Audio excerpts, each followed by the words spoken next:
بالله من الشيطان الرجيم. بسم الله الرحمن الرحيم. شهر رمضان الذي أنزل فيه القرآن هدى للناس وبينات من الهدى والفرقان. صدق الله مولانا العظيم.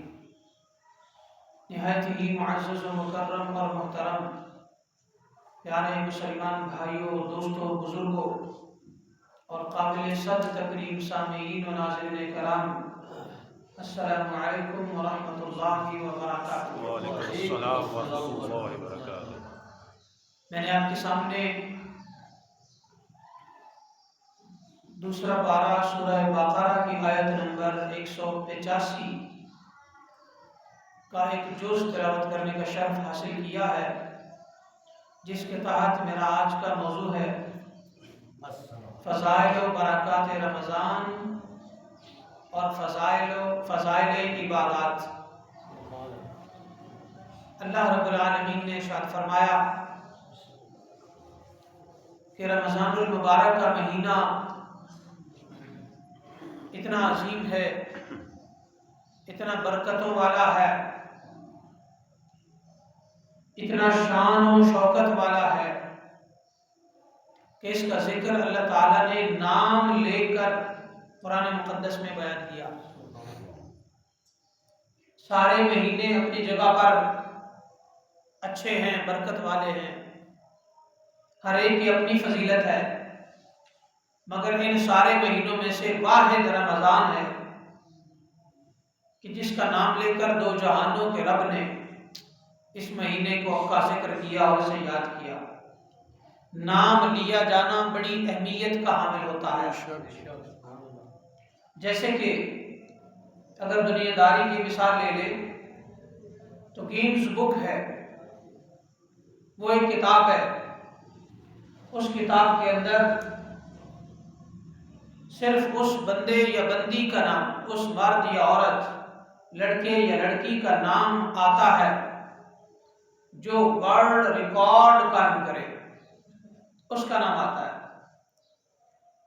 ورلڈ ریکارڈ کا مطلب یہ ہے کہ دنیا کے 2023 میں دنیا کے 7 ارب سے زیادہ انسانوں میں وہ واحد بندہ ہے جس نے یہ مارکا مارا ہے، اس وجہ سے اس کا نام گینز بک میں آتا ہے۔ کوئی ایسا کام کر دے انسان کہ جو 7 ارب انسانوں میں اس کی کوئی مثال نہ ملتی ہو، اس جیسا کام کبھی کسی نے نہ کیا ہو، اور یہ اس لیے نام لکھا جاتا ہے کہ اس کی ایک ہسٹری بن جاتی ہے اور ایک تاریخ رقم ہو جاتی ہے، اور وہ تاریخ رقم ہونا بڑے اعزاز کی بات بھی ہوتا ہے اور کبھی کبھار بڑے شرمندگی کا سبب بھی ہوتا ہے، کیونکہ لوگ گینز بک میں نام لکھوانے کے لیے طرح طرح کے قربانیاں بھی دیتے ہیں اور مختلف قسم کے کارنامے بھی کرتے ہیں تاکہ ہمارا نام اس بک میں آ جائے۔ جبکہ اگلی بات یہ ہے کہ اس بک کے حوالے سے، گینز بک کے حوالے سے عام عوام کو کوئی پتہ نہیں کہ وہ کیا ہے۔ پڑھے لکھے لوگوں کو پتہ ہے، مگر پڑھے لکھے لوگوں نے بھی اس کی ڈیٹیل میں جا کر کبھی کوئی بات نہیں کی، نہ کبھی تحقیق کی ہے، نہ چینلز پر بیان ہوتا ہے زیادہ تر، نہ میڈیا میں آتا ہے۔ اس کے باوجود گینز بک میں بندے کا نام آ جانا بہت بڑے نہیں بلکہ دنیا میں سب سے بڑے اعزاز کی بات سمجھا جاتا ہے۔ تو یہ دنیا کی وہ بک ہے کہ جس کو باقاعدہ طور پر لکھا گیا، اور لکھنے والے بھی نان مسلمز ہیں، یعنی لکھنے سے مراد یہ کہ اسے ترتیب دینے والے، اسے ڈکلیئر کرنے والے، اسے اس بک کو یہ اتھارٹی دینے والے جو ہیں وہ نان مسلمز ہیں، اس کے باوجود اس کا بڑا احترام کیا جاتا ہے۔ میں سمجھتا ہوں کہ گینز بک جو ہے وہ بہت چھوٹی کتاب ہے، بہت چھوٹی کتاب ہے، گو کہ کارناموں کی وہ کتاب ہے، اس کے باوجود اللہ کا قرآن تمام کتابوں کا اس کائنات میں سردار ہے۔ تو جس مہینے کا یہ جس بندے کا، یہ جس شخصیت کا نام اللہ کی بک میں آ جائے، دا ہولی بک قرآن مجید اس کے اندر آ جائے، اس سے بڑا خوش نصیب نہ کبھی تھا، نہ ہے، نہ کبھی ہوگا، بے شک، کیونکہ یہ ہمیشہ کے لیے اتھارٹی ہے، یہ کتاب ہمیشہ کے لیے یہ سند ہے، کتاب عظمت کی سند، فضیلت کی سند، سلامتیوں کی سند اور اعزازات کی سند، بلندیوں کی سند، عزتوں کے تاج کی سند یہ کتاب۔ اس کتاب کی عظمت کا عالم یہ ہے کہ اللہ رب العالمین نے واضح طور پر فرما دیا، جو اس کتاب کو حفظ کر لے گا، سینے میں بسا لے گا، اس کا سینہ اور سینے کے صدقے اس کا جسم کبھی جہنم کی آگ میں نہیں جلایا جائے گا۔ اس کی اتنی فضیلت ہے۔ اچھا، ساری کتاب تو حفظ کر لی تو بڑے شان کی بات ہے، جس کو نہیں یاد تو وہ قرآن مقدس کی کچھ آیات حفظ کر لے یا کچھ صورتیں حفظ کر لے، یا جس کو سورہ ملک یاد ہے، جس کو سورہ مزمل یاد ہے، جس کو چاروں قل یاد ہیں، جس کو آیت الکرسی یاد ہے، جسے آیت کریمہ یاد ہے۔ اللہ کے نبی علیہ السلام نے ارشاد فرمایا، جس کو یاد ہیں اور وہ انہیں پڑھتا رہتا ہے، اللہ تعالیٰ اس زبان کو بھی اور اس سینے کو بھی جس کے اندر یہ حفظ ہے کبھی جہنم کی آگ میں نہیں جلائے گا۔ اتنی فضیلت ہے اس کتاب کی، اتنی عظمت ہے اس کتاب کی، اور اس کتاب کے اندر اللہ نے اس رمضان مہینے کا ذکر کیا، شہر رمضان، اللہ اکبر، شہر خاص مہینہ ہے رمضان کا، الذی، آگے اس کی مزید عظمت بیان فرمائے۔ اچھا، اس کا نام رمضان ہے تو رمضان کیوں کہا جاتا ہے؟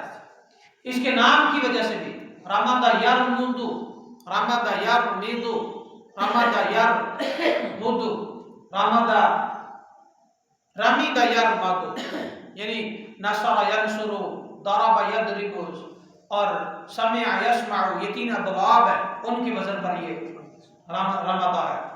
اس کا معنی ہے جلانے والا، ختم کرنے والا، گرم، اس انداز کا گرم کہ اپنی گرمی سے جلا ڈالے، اور پھر نزول رحمت۔ تو رمضان کے مختلف معانی مختلف کتابوں کے اندر بیان ہوئے ہیں۔ تو اس کا ایک معنی ہے گناہوں کو جلا دینے والا، اس رمضان کا ایک معنی ہے گناہوں کو جلانے والا۔ دوسرا، رمضان کا مہینہ، اس کا جو میننگ ہے رمضان کا معنی ہے وہ ہے رحمتوں کے نزول کی جگہ یا سبب۔ اور جب یہ گناہوں کو جلا دیتا ہے تو پیچھے کیا بچتا ہے؟ نیکی۔ یہ جب بدیاں جلا دیتا ہے تو پیچھے کیا بچتا ہے؟ نیکیاں۔ اس لیے اس کا نام رمضان ہے، اور اس لیے بھی اس کا نام رمضان ہے، اور قرآن مقدس میں اس کا ذکر ہے کہ اس کا ہر پل برکت والا ہے۔ اس کے دن، اس کی راتیں، اور اس کے شہر، اس کی افطار، اس کی تہجد، اشراق اور چاشت، اور پھر عشاء، ہر لمحے کی الگ الگ برکت ہے، اور ہر وقت کی الگ الگ برکت ہے۔ رمضان کا شب جمعہ، اس کی الگ برکت۔ آج جمعۃ المبارک ہے، رمضان کا پہلا جمعہ آپ سب کو بہت مبارک ہو۔ اللہ کا لاکھ شکر ادا کرتے ہیں کہ اللہ تعالیٰ نے ہمیں ایک دفعہ پھر رمضان عطا فرمایا۔ تو رمضان کا سارا دن الگ سے برکت والا ہے، اور رمضان المبارک کے سارے دن میں وہ گھڑیاں جن میں دعا فوری اور زیادہ قبول ہوتی ہے، وہ گھڑیاں الگ سے برکت والی ہیں۔ سبحان اللہ۔ اس لیے رمضان المبارک کے بارے میں جتنا کلام کیا جائے اتنا کم ہے، جتنا اس کی فضیلت بیان کی جائے وہ کم ہے۔ لہٰذا ہمیں سمجھنا ہوگا کہ رمضان المبارک آ گیا ہے، ہمیں اس مہینے کو سیریس لینا ہوگا، ہمیں اس مہینے کی عظمت کو سمجھنا ہوگا، تاکہ پتہ چلے کہ کوئی نیا مہینہ آیا ہے، کوئی نیا چاند چڑھا ہے، کوئی نیا چاند نظر آیا ہے، کوئی نئے شب و روز شروع ہوئے ہیں جن کا اللہ رب العالمین نے قرآن مقدس میں ذکر کیا۔ اور اس مہینے کی عظمت یہ ہے کہ اللہ تعالیٰ نے فرمایا جب یہ مہینہ آ جائے تو کیا کرو. آگے اللہ فرماتا ہے سورہ بقرہ ہے اس آیت نمبر 183 میں اللہ نے فرمایا یا ایھا الذین آمنوا کتب علیکم الصیام، اے ایمان والو تم پر رمضان کے روزے فرض قرار دیے گئے ہیں. سبحان اللہ. اب رمضان المبارک کے روزے فرض ہو چکے، اب تم نے رکھنے ہیں، ان روزوں کو چھوڑنا نہیں ہے. یہ روزے ہر صورت رکھنے ہیں سوائے چند حالتوں کے، وہ بھی بیان کرتا ہوں. تو پتہ چلا کہ رمضان کی فضیلت اپنی جگہ اور اس کے اندر ہمیں روزے رکھنے کا بھی حکم ہے. اور جو روزہ رکھتا ہے اللہ رب العالمین فرماتا ہے اسی آیت نمبر 183 میں کہ لعلکم تتقون، تاکہ تم پرہیزگار بن جاؤ. جب روزے رکھو گے تو تم پرہیزگار بن جاؤ گے. اور دوسری جگہ پر اللہ رب العالمین نے ارشاد فرمایا پارہ نمبر 26 سورہ حجرات آیت نمبر 13 اللہ فرماتا ان اکرمکم عند اللہ اتقاکم لعلکم تتقون، تاکہ تم پرہیزگار بن جاؤ رمضان کے روزے رکھ کے، رمضان المبارک میں عبادات کر کے. آگے اللہ فرماتا ہے ان اکرمکم، کیا تمہیں پتا ہے کہ اللہ کے ہاں تم میں سے زیادہ عزت والا کون ہے؟ یعنی یہ بات ذہن میں آ سکتی ہے، یہ سوال ذہن میں آ سکتا ہے کہ جب اللہ تعالیٰ نے فرمایا کہ تم روزے رکھو گے تو تم پرہیزگار بن جاؤ گے، اس کا کیا مطلب ہے؟ اگر تم پرہیزگار بن جاؤ گے تو تمہیں کون سا عہدہ ملے گا؟ اگر پرہیزگار بن جاؤ گے تو تمہارا انجام کیا ہوگا؟ اگر تم پرہیزگار بنو گے تو تمہارے معاملات کیسے ہوں گے؟ تو اللہ تعالیٰ نے سورہ حجرات آیت نمبر 13 میں فرمایا ان اکرمکم، بے شک تم میں سے سب سے زیادہ عزت والا عند اللہ، اللہ کے نزدیک وہ ہے اتقاکم، جو سب سے زیادہ تقوی والا ہے. سبحان اللہ. سب سے زیادہ، جو سب سے زیادہ متقی ہے وہ سب سے زیادہ اللہ کے قریب ہے. اور صرف قریب نہیں، عزت والا. اگر ہم آج کے کسی پریزیڈنٹ کے قریب ہو جائیں یا پرائم منسٹر کے قریب ہو جائیں تو کیا ہوتا ہے؟ عزت ملتی ہے. یعنی کروڑوں عوام میں پتہ ہوتا ہے یہ فلاں کا بڑا خاص بندہ ہے، یہ پتہ ہوتا ہے اسے کچھ نہیں کہنا. لوگ رعایت کر دیتے ہیں، لوگ کچھ نہیں کہتے، لوگ عزت دیتے ہیں، پروٹوکول دیتے ہیں، لوگ امیدیں وابستہ کرتے ہیں، لوگ ایسا سب کچھ کرتے ہیں جس کی وجہ سے اس کی نظر میں بھی وہ عزت والے بن جائیں، کیونکہ وہ بادشاہ وقت کے ساتھ عزت والا ہے، بادشاہ وقت کی نظر میں وہ عزت والا ہے. یہ ہے دنیا کی مثال. اور اللہ تعالیٰ جل مجدہ الکریم کے بندوں کی مثال یہ ہے کہ اللہ تعالیٰ کی بارگاہ میں سب سے زیادہ متقی وہ ہے، سب سے زیادہ عزت والا وہ ہے جو سب سے زیادہ متقی ہو، سب سے زیادہ پرہیزگار ہو، سب سے زیادہ اللہ تعالیٰ کے دین پر عمل کرنے والا ہو. وہ اللہ تعالیٰ کے نزدیک سب سے زیادہ عزت والا ہے. سبحان اللہ. اور آپ کو ایک بات بتا دوں کہ آج کے زمانے میں یہ ثابت ہو چکا ہے کہ لوگ رشتہ ڈھونڈنے کے لیے اپنی بیٹی کے لیے یا بیٹے کے لیے رشتہ تلاش کرتے تھے اور آج بھی کرتے ہیں، مگر ایسا رشتہ جو دولت والا بھی ہو، جو دولت مند لوگ ہوں، جن کے پاس علم کی دولت بھی ہو، حسن کی دولت بھی ہو، اور دنیا کی دولت بھی ہو، اور ایمانداری کی دولت بھی ہو، لویلٹی ہو ان کے اندر، جو آپ کا پارٹنر ہے اس کے اندر مخلصانہ پن ہو. یہ سب کچھ لوگ ڈھونڈتے ہیں. تو اس کے باوجود آج مسلمان کے اندر جو مخلص پن ہے وہ کم ہوتا جا رہا ہے. وجہ یہ ہے کہ ہم مخلص نہیں رہے، ہم متقی نہیں رہے. متقی ہونا ضروری ہے، پرہیزگار ہونا ضروری ہے. پرہیزگار کی تعریف مزید کر دو، متقی کی تشریح مزید کر دو. متقی وہ ہے جس کے اندر دو خوبیاں ہوں، وہ گناہوں سے ہر ممکن طور پر بچنے کی کوشش کرے وہ متقی ہے، اور دوسرا اللہ سے ڈرتا رہے اور نیکیاں کرتا رہے، وہ متقی ہے۔ اب آئیے ہم غور کرتے ہیں کہ کیا ہم گناہوں سے بچتے ہیں؟ یہ ہے سوال۔ تو جو بچتا ہے گناہوں سے وہ کسی نہ کسی درجے کا متقی ہے، اور جو گناہوں سے بچنے کی کوشش کرتا ہے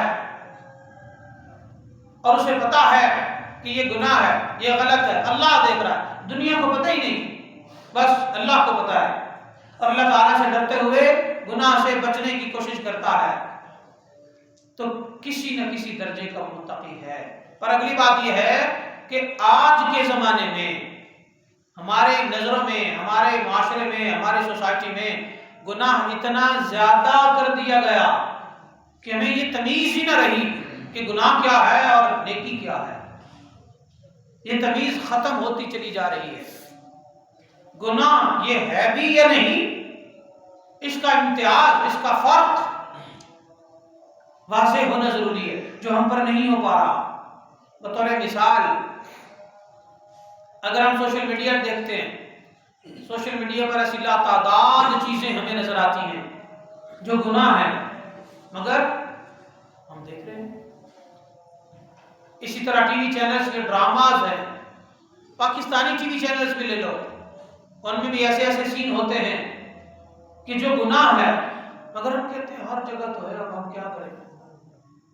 یہ جملہ کہہ کے جان چھڑا لیتے ہیں۔ جب ہم بازار کے لیے نکلتے ہیں تو ہماری نظریں نیچی نہیں ہوتی، نظریں اوپر ہی رہتی ہیں، اور نگاہیں گناہگار ہوتی رہتی ہیں، اور نگاہ کا اور دل کا بڑا گہرا تعلق ہے۔ نظر اگر برا دیکھے تو دل پر برا اثر پڑتا ہے، دل کے اندر سیڈنس آتی ہے، دل کے اندر غم آتا ہے، اور نظر اگر اچھا دیکھے، جس میں جرم نہ ہو، اچھا دیکھے تو دل کے اندر ہیپینس آتی ہے، اور دل کے اندر خوشی آتی ہے، دل کے اندر ایک نیا خوبصورت اچھا پازیٹیو جذبہ اجاگر ہوتا ہے، مثبت خیالات پیدا ہو جاتے ہیں۔ اور یہی نظر، آپ کچھ نہیں کر رہے، صرف نظر اچھی نہیں ہے، خدا نخواستہ اگر نظر اچھی نہیں ہے تو دل خود بخود کالا اور مردہ اور سخت اور شقی اور پتھر ہوتا چلا جائے گا۔ اس کا اتنا گہرا تعلق ہے نظر کا دل کے ساتھ۔ اور دل کے بارے میں آقا علیہ السلام شاہ فرماتے ہیں، انسان کے جسم میں ایک لوتھڑا ہے گوشت کا، اگر وہ سدھر گیا تو سارا جسم ہی سمرا ہوا ہے، اور اگر وہ بگڑ گیا تو پھر سارا جسم اور ساری زندگی ہی بگڑی ہوئی ہے۔ بس اس کی ہدایت کے لیے دعا کرتے رہو اور کوشش کرتے رہو۔ لہذا اللہ رب العالمین نے فرمایا، ان اتقاکم عند اللہ، ان اکرمکم عند اللہ اتقاکم، بے شک تم میں سے اللہ کی بارگاہ میں زیادہ عزت والا وہ ہے جو زیادہ متقی ہے۔ رمضان المبارک ہمیں تقویٰ دینے کے لیے آتا ہے، اور ہمیں تقویٰ حاصل کرنا ہے۔ آج کے زمانے میں اگر آپ ایلیٹ کلاس کو دیکھیں، آج کا جمعہ رمضان المبارک کا پہلا جمعہ ہے، اس کے اور آج بارش بھی ہوئی ہے، رات کو بھی، ابھی بھی مطلع ابر آلود ہے۔ اگر آپ محکمہ موسمیات کی رپورٹ کو دیکھو تو آج کا سارا دن 80% ابر آلود رہے گا، کلاؤڈی رہے گا۔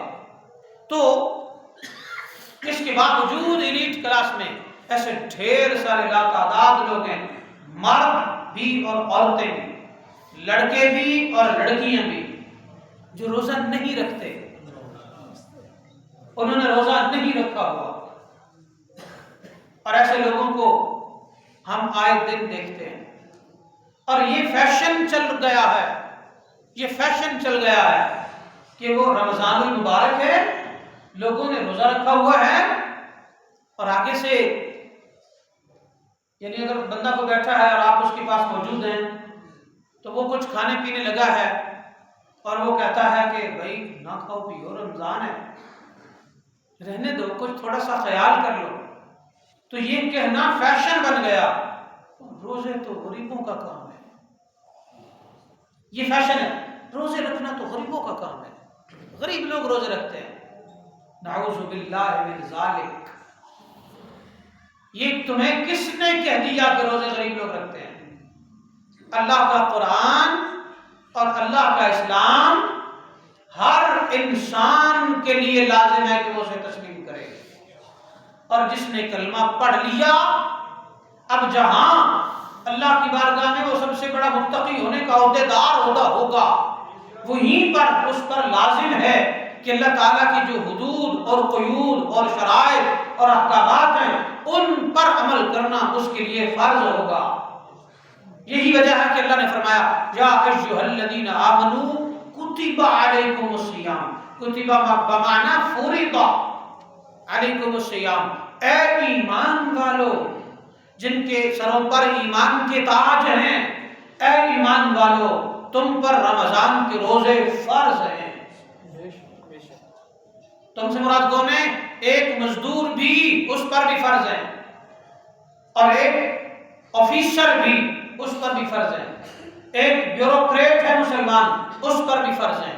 ایک یہ منسٹر ہے صوبے کا، اس پر بھی فرض ہے. ایک فیڈرل منسٹر ہے، اس پر بھی فرض ہے. اور ایک وزیر اعلیٰ ہے، اس پر بھی فرض ہے. اور ایک وزیر اعظم ہے، اس پر بھی رمضان کے روزے فرض ہیں. اور اگر ایک صدر مملکت ہے اس پر بھی روزے فرض ہیں.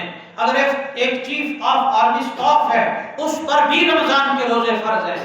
اور رمضان المبارک کے روزے چاہے آپ پاکستان میں ہیں، چاہے امریکہ میں ہیں، برطانیہ میں ہیں، آپ فرانس میں ہیں، آپ چائنا میں ہیں، آپ جرمنی میں ہیں، آپ ڈنمارک میں ہیں، کسی بھی دنیا کے ملک میں ہیں، رمضان آ گیا اور آپ کلمہ گو ہیں اور آپ جوان ہیں اور آپ عقل مند ہیں اور آپ بالغ ہیں، چاہے آپ مرد ہیں یا عورت، آپ لڑکی ہیں یا لڑکا، آپ پر رمضان کے روزے فرض ہیں.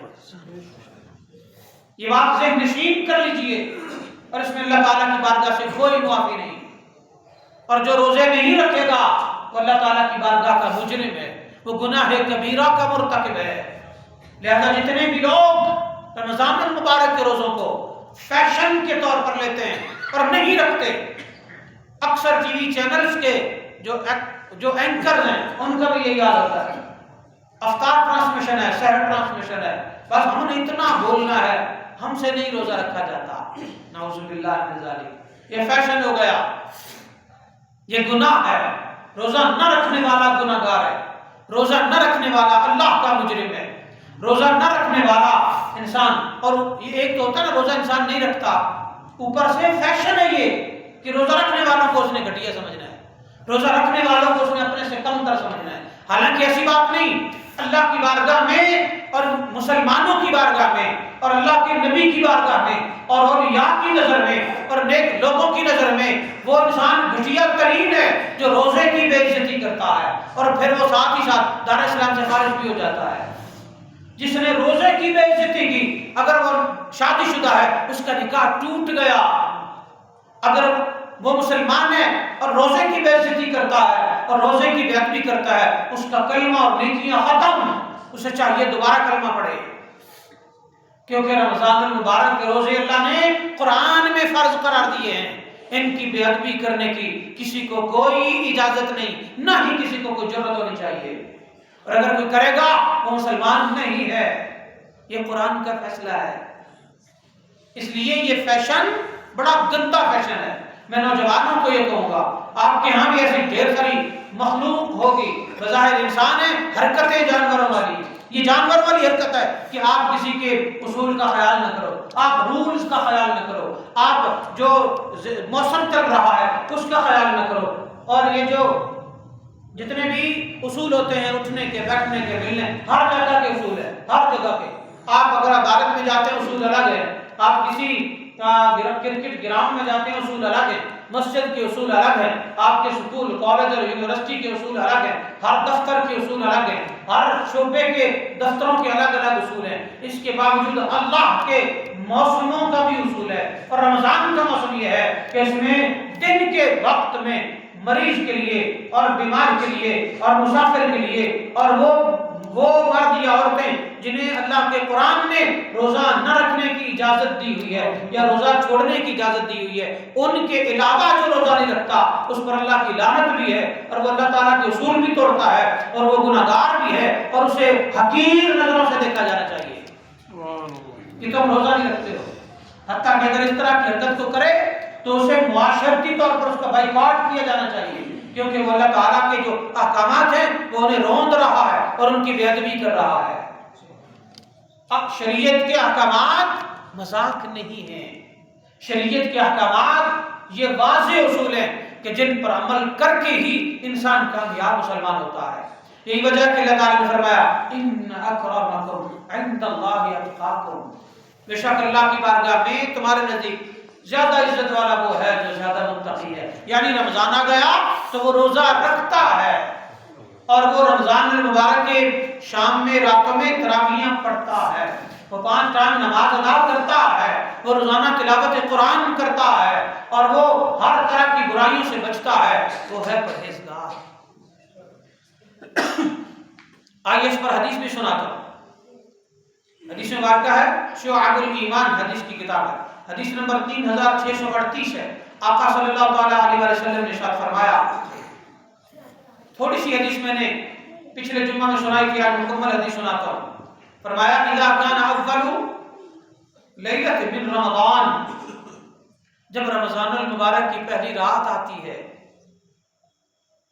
فتحت ابواب السماء، آسمانوں کے دروازے کھول دیے جاتے ہیں، فلا یغلق منها باب حتى يكون آخر لیلۃ من رمضان۔ فرمایا آقا اسلام نے کہ ان تمام دروازوں میں سے کوئی ایک دروازہ بھی بند نہیں کیا جاتا حتیٰ کہ رمضان المبارک کی آخری رات بھی ختم ہو جاتی ہے۔ فرمایا وَلَيْسَ مِنْ عَبْدٍ مُؤْمِنٍ يُصَلِّي فِي لَيْلَةٍ، اور کوئی ایسا مسلمان بندہ نہیں ہے کہ جو اس رمضان المبارک کی رات میں کسی بھی رات میں عبادت کرتا ہے، یصلی نماز پڑھتا ہے۔ لوگ پوچھتے ہیں تراویح پڑھنا ضروری ہے، لوگ پوچھتے ہیں تراویح پڑھنا فرض ہے، واجب ہے، کیا ہے؟ تو اس کا جواب یہ ہے کہ تراویح پڑھنا واجب علی الکفایہ ہے، یہ سنت مستحبہ ہے اور آقا صلی اللہ تعالیٰ علیہ وسلم کی واضح طور پر سنت ہے۔ مگر اگلی بات یہ ہے کہ آپ نے کبھی یہ سوچا کہ آپ 5 سٹار ہوٹل میں گئے ہیں تو اس میں کھانے کی کئی کیٹیگریز ہوتی ہیں، اس میں پہلے سٹارٹر ہوتا ہے، اس کے بعد پھر آپ کا باقاعدہ لنچ ہوتا ہے، اس کے لنچ کے بعد آپ کے لیے سویٹ ڈشز بھی ہوتی ہیں، اس کے بعد آپ کے لیے چائے کافی یا پھر گرین ٹی کا انتظام بھی ہوتا ہے، اور پھر جو آپ کا لنچ ہوتا ہے اس میں 20 کھانے ہوتے ہیں، اور سویٹ ڈشز میں صرف ایک میٹھی چیز نہیں، کئی میٹھی چیزیں ہوتی ہیں۔ یہ ان کا پروٹوکول ہے اور یہ پروٹوکول ہونا چاہیے کیونکہ آپ پے کرتے ہیں، آپ پیسے دیتے ہیں۔ تو اگر آپ کے عام سے ہوٹل جس کو آپ نے انسانوں نے 5 سٹار بنا لیا ہے اور جو کہ ہے بھی، اگر اس کے پروٹوکولز ہیں تو اللہ کے مہینے کا پروٹوکول نہیں ہوگا کیا؟ اللہ کے مہینے کا پروٹوکول ہے اور رمضان کا پروٹوکول یہ ہے کہ کلمہ پڑھنے والا مسلمان اس کی رات میں نماز تراویح ادا کرے۔ اور اگر رمضان المبارک کی عبادات ہوں گی اور نماز تراویح نہ ہوئی، یہ بہت بڑی محرومی ہے۔ تو آقا صلی اللہ تعالیٰ علیہ وسلم نے فرمایا جب کوئی نماز پڑھتا ہے تو کتب اللہ لہ 1500 حسنہ بکل سجدۃ، فرمایا ہر سجدے کے بدلے میں اللہ رب العالمین 1500 نیکیاں اس کے نامہ اعمال میں لکھتا ہے۔ سبحان اللہ، ہر سجدے کے بدلے۔ رمضان المبارک کی راتوں کی عبادت میں، رمضان کی رات کی عبادت کیا ہے؟ نماز مغرب، اس کے بعد نماز اوابین، اس کے بعد نماز عشاء، اس کے بعد نماز تراویح، اس کے بعد نماز تہجد۔ رمضان کی راتوں کی یہ 5 نمازیں ہیں جو کہ عبادت ہے۔ کوشش یہ کیا کریں کہ یہ 5 نمازیں آپ ادا کریں۔ فرض تو 2 ہی ہیں، مغرب اور عشاء، واجب علی الکفایہ نماز تراویح ہی ہے،